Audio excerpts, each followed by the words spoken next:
TDP MLC Ramgopal Reddy మాట్లాడుతున్నారు. ఇప్పుడు live లో చూద్దాం. ప్రైవేటు ఉపాధ్యాయులంతా కూడా టెట్ పాస్ కావాలని చెప్పి ఆదేశాలు ఇవ్వడం జరిగింది. దానిపైన కేంద్ర ప్రభుత్వం, అనేక రాష్ట్రాలు, ఆంధ్రప్రదేశ్ ప్రభుత్వం కూడా గత ఏడాది సుప్రీంకోర్టులో ఇది కరెక్ట్ కాదు, ఈ తీర్పును సవరించండి అని చెప్పి రివ్యూ పిటిషన్లు కూడా సుప్రీంకోర్టులో దాఖలు చేసింది. తమిళనాడు కానీ, రాజస్థాన్ కానీ, లేకపోతే కనుక ఢిల్లీ ప్రభుత్వం కానీ, పంజాబ్ కానీ, ఆంధ్రప్రదేశ్ కానీ, కర్ణాటక కూడా అందరూ కూడా భారత సర్వోన్నత న్యాయస్థానాన్ని ఆశ్రయించి ఈ తీర్పును సవరించమని కోరినప్పటికీ కూడా వారు ఏమాత్రం కూడా భారత సర్వోన్నత న్యాయస్థానం లెక్క చేయకుండా మళ్ళీ 29/5/2020 26వ తారీఖున టెట్ నిర్వహించాల్సి అని చెప్పి స్పష్టంగా చెప్పడం జరిగింది. ఆ మేరకు గతంలో 2025 సంవత్సరంలో ఏదైతే సుప్రీంకోర్టు ఆదేశాలు వచ్చిన వెంటనే గౌరవ లోకేష్ బాబు గారు స్పష్టంగా చెప్పడం జరిగింది. దీన్ని రద్దు చేసేదానికి కేంద్ర ప్రభుత్వంతోనూ భారత సర్వోన్నత న్యాయస్థానంలో రివ్యూ పిటిషన్లు వేస్తాం, ఖచ్చితంగా ఉపాధ్యాయ లోకానికి ఏ విధంగా ఇబ్బంది తలెత్తుకోకుండా అన్ని ఏర్పాట్లు చేస్తామని చెప్పి ఆ రోజు గత ఏడాది క్రితమే చెప్పడం జరిగింది.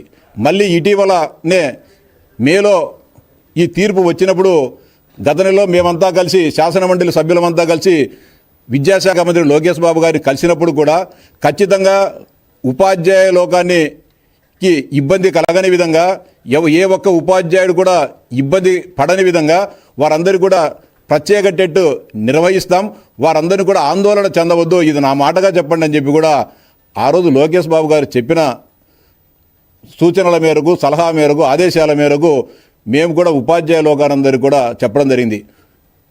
సర్వీసులోని ఉపాధ్యాయులందరికీ కూడా ప్రత్యేక టెట్ ఈ రాష్ట్ర ప్రభుత్వం నిర్వహిస్తుంది, ఎవరు కూడా ఆందోళన చెందవద్దని చెప్పి వారందరికీ కూడా మేము హామీ ఇవ్వడం జరిగింది.